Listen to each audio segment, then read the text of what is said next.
Hello and welcome.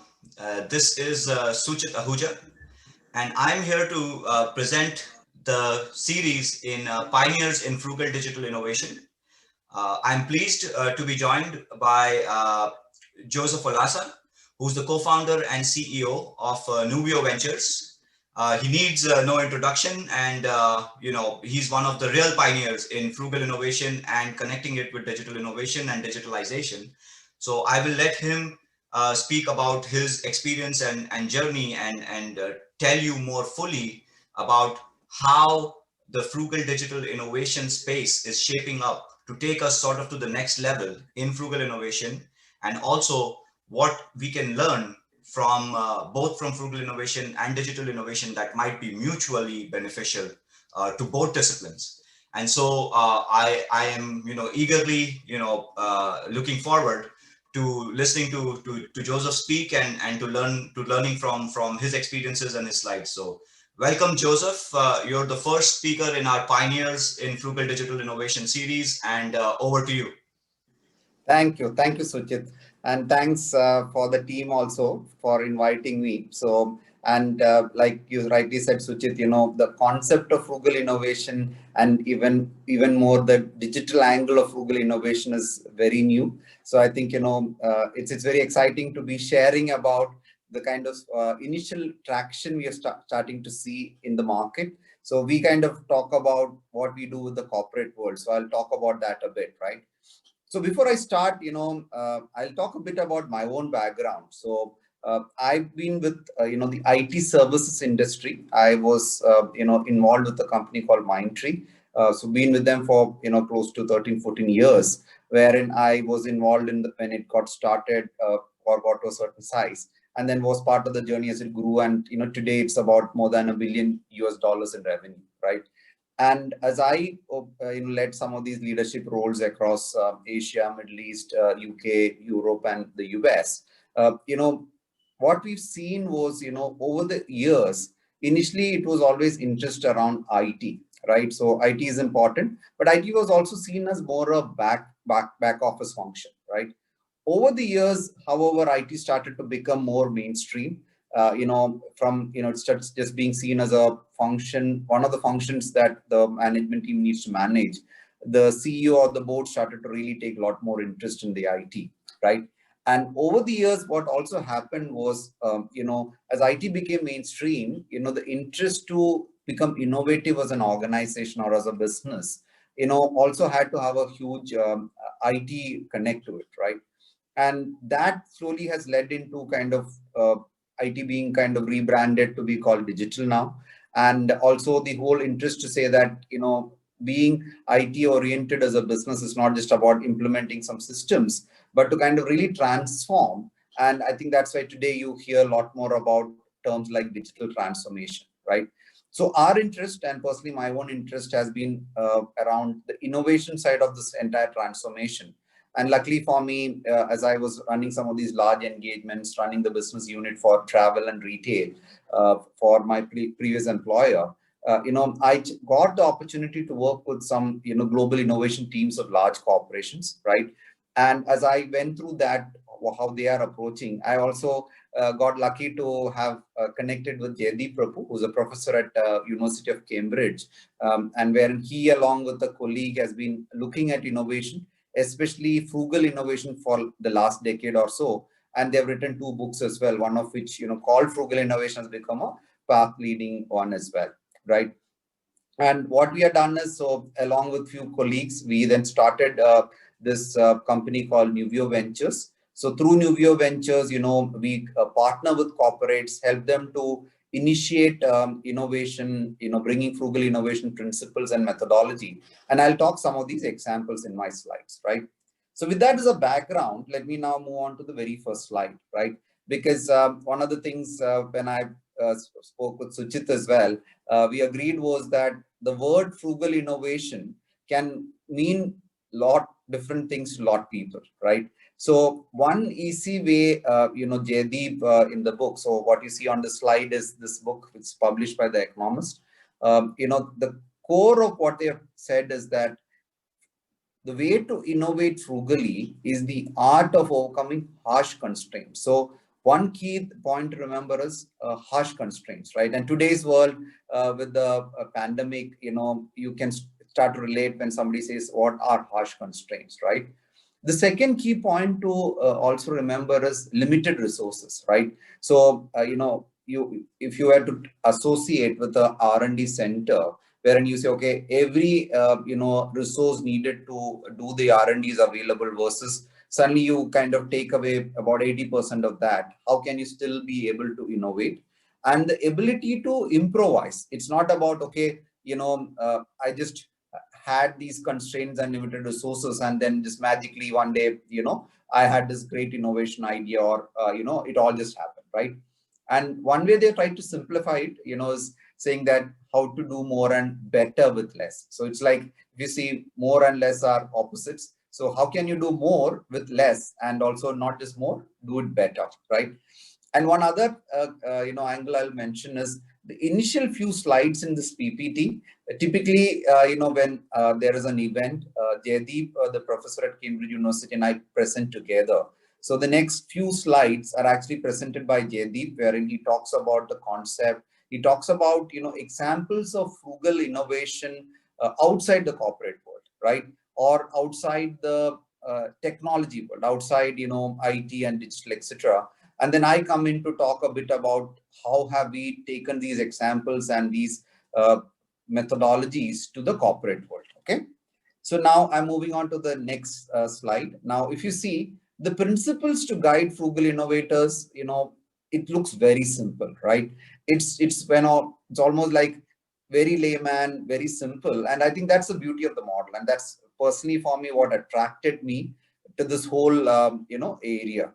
So look, if you look at from the very first thing, it's how to do more with less, which is, I think, building on top of what was already there in the previous slide. Second is, keeping it very simple, because anyway, you have limited resources, there are constraints against you. So how do you keep it very simple? The third, again, very simple angle is, how do you think and act flexibly? Because when you are working against constraints, you have limited resources, it's very important to be able to be very flexible with it, right?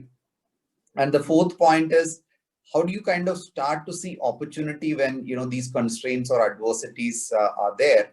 And last point, which I personally relate to a lot, is that I think a lot of frugal innovators, and there are some examples from the social sector as well, you would see that these innovators didn't really kind of have the title of an innovator. They saw a problem, they felt strongly about it, and they went about doing it. And then what they did eventually became an example of innovation or being an innovator in a frugal way, right? So with that, let me now talk a bit around some of the high level social sector examples, right? This one, so again, like I said, these are slides Jaideep usually present, but I also very strongly relate to this. If you see on the left, is a refrigerator or a fridge, which has, a lot of fancy, features. So, in addition to keeping stuff cool, it also got a touch screen. It's got, additional features, the bells and whistles, as one would call, right? On the right, you have a gentleman who's called as Manchuk Bhai in his village. Now, he's a fruit vendor, right? And one of the things he realized is that for him as a fruit vendor, the ability to keep the fruit refrigerated, keeps the fruit fresh for more time, which will help him sell more, right? Now, like I said, so it's not about innovation, but it's about a livelihood, about something. If he figures out a way that's going to drastically improve his success or his livelihood, right? So what he did was, he said, okay, in his village there is usually a problem with electricity, and these high-end refrigerators are typically expensive. So what he did was, in these villages, using a clay, which is like a material that they use to kind of create vessels to keep water cool, especially. So he bought that material and then created a fridge like contraption, which is what you see in the on the slide, right? And that simple equipment he created was able to really improve or increase the shelf life of the fruits, right? And he it became such a big thing that a lot more people wanted to have access to a device like this. And eventually it was called Mitiku, right? So which became called as a village fridge, right? So a great example of somebody who didn't have a R&D lab, or who didn't have access to big technology, a simple need, but at the same time, very limited resources, harsh constraints, and how he kept on trying, different variations of this to eventually get to what today is not as known as Miticool, which a lot more people are using, right? So one example of that. Now let me move to a second example, right? Again, this is from India, which is wherein, there are a set of farmers who have been facing a lot of difficulty because especially when you go into really rural parts of the country, access to computers, news, etc. has been a problem. But then because India has a very high mobile density, people have connection through their mobile phone. Some of these may not even be smartphones, but very basic mobile phones, right? So there was a pain point. Again, this is where uh, a team of people came together working with these farmers to actually create almost like SMSs to send to these simple mobile devices in the local language to communicate a lot of the relevant news, which they can then start to use for their market, right? So this is now a second example I've quoted. Now, so we have seen from a social sector some of the examples, right? Now, before I get into examples around technology or digital, I'll now talk about two examples that's happening in the corporate world, which need not necessarily be technology related. Okay. So first example, again on the left, you see what's called as a incubator, so wherein, if a baby is born premature, you kind of keep the baby in a device like this. Basically, it's to maintain the body temperature, to see all the vital organs starting to grow. Now, as you would imagine, the device on the left it's a very expensive one, right? And one of the primary functions of this device is to keep the body temperature, right? And most of the premature babies, they die because of the ability to keep that temperature, right? Now, on the right, what you see is a about 80 times cheaper device, which is not even a device, it's basically a baby blanket.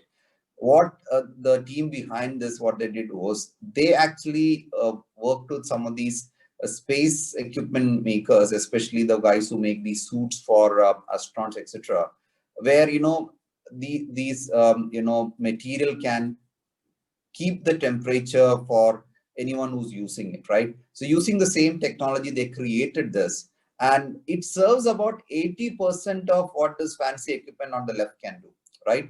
Again, an example of thinking out of the box, and creating something which was not just trying to find a cheaper solution, but completely a new solution that could address a core problem, which is how do you keep a prematurely born baby to retain its body temperature, right?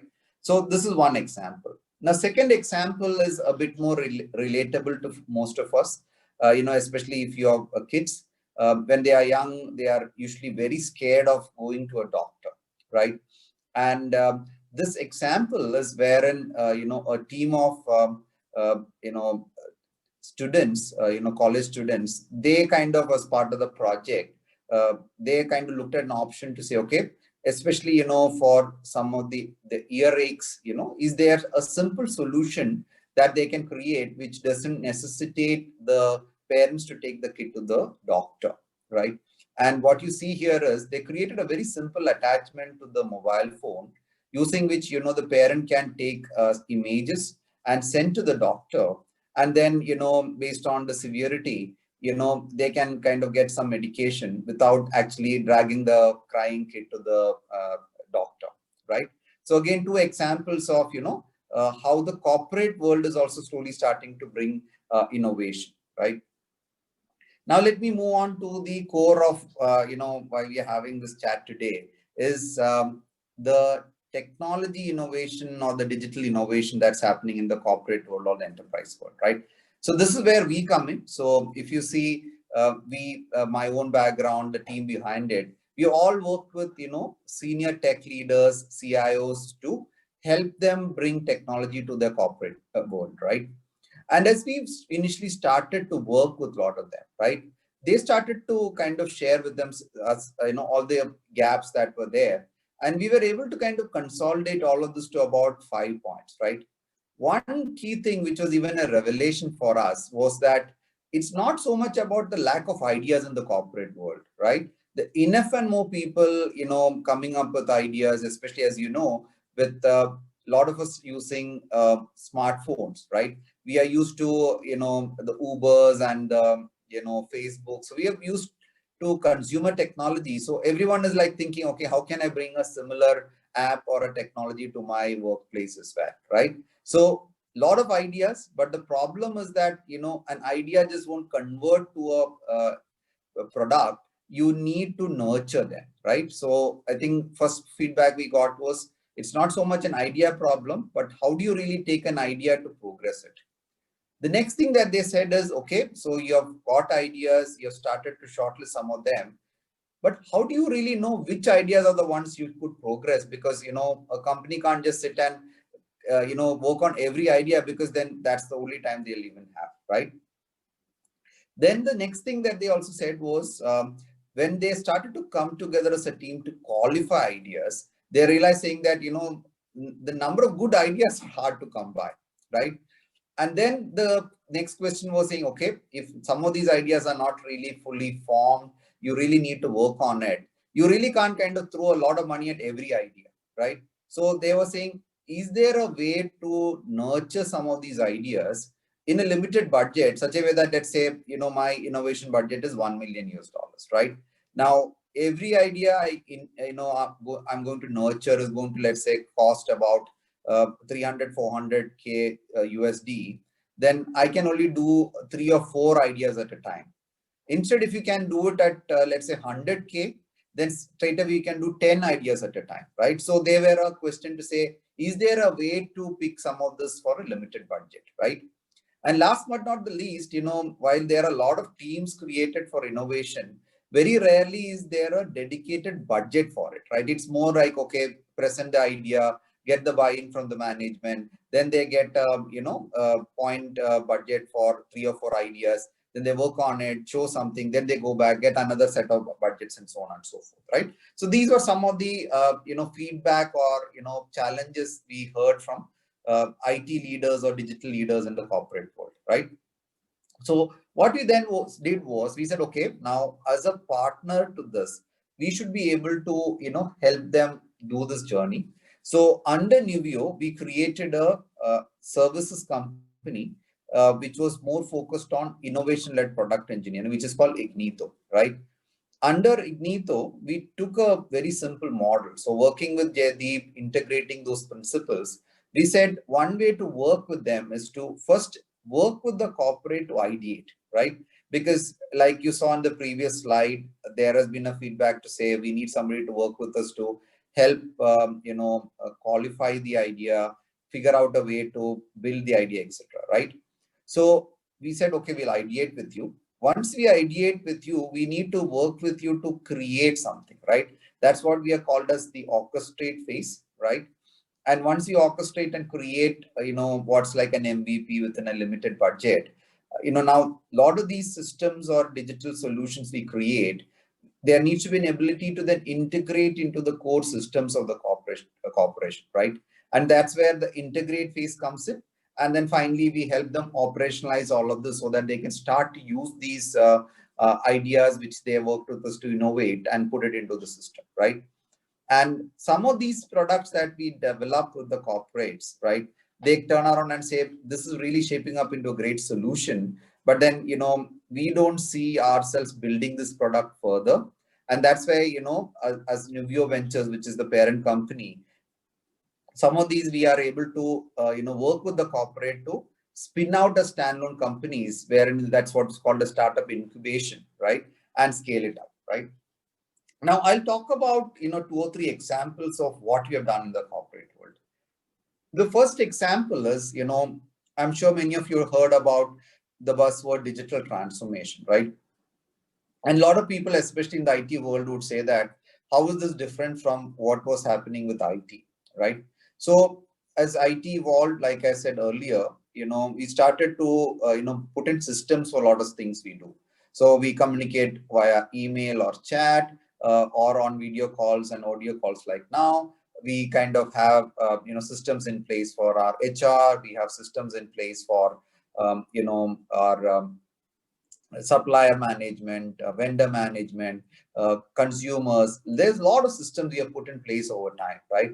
But then what has happened is, because a lot of this were either ground up or mishmash of products that were created over time, people are still not seeing the value of all these systems that were put in place, right? And that's where the whole point to say, okay, instead of just having these spaghetti of solutions that are around, how can you really kind of build it ground up, right?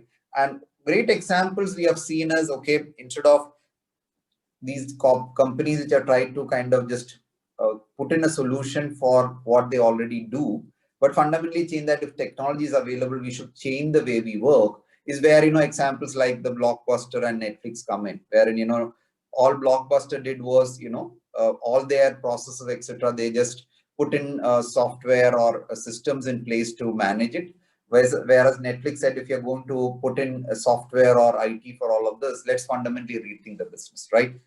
So the way we approach with a lot of these corporates is, the way we say, okay, fine, you want to fundamentally rethink the business and completely build all these digital solutions, right? So what we have done is we approach a lot of this as by the way you would approach a watermelon, right? Now, when somebody gives you a watermelon, you're not going to just take the watermelon and just try to, put it in your mouth, right? Because it's a very large fruit. The only way you can eat it is to cut it into small pieces and then you start to eat, right? The same principles we take, and then in this particular example, we're working with a large corporation in the UK, wherein similar situation, they had a lot of systems in place. These were all kind of created at different phases in time. So we worked with them to say, okay, let's now kind of bring all of them up to the current technologies, and then bring them all together. And the way we started was by picking one at a time, right? So we'll, let's say, for example, build the entire motivation and recruitment retention system as to start with, and we started to add modules, and then eventually created this entire HR system. Once the HR system was in place, then we took the next one, and then we worked on that, right? So in essence, trying to bring all the ideas from the HR team and integrating into the solution and building a product, then going to the next department, bring their ideas together, create the next product, and so on and so forth, right? So this is one example of work we have done, which has been a very a success for us in the corporate world. The next example is work we are doing with a very large retail group, right? Now, again, like I said, in the corporate world, it's not that there is lack of ideas. So this is an example wherein, for a lot of these large retailers, supermarkets, right? They have, these large cold storage facilities wherein they keep all their frozen food, right? Now, especially at the warehouse, where they have very large, cold storage. One of the challenges they had was, the team that goes around to maintain these facilities, right? Because as you would imagine, in a large cold storage facility, you can't leave the door open, right? And once you go inside, you don't have a large team inside. So it's at the most, it'll be one person who's going in to check things, is everything working?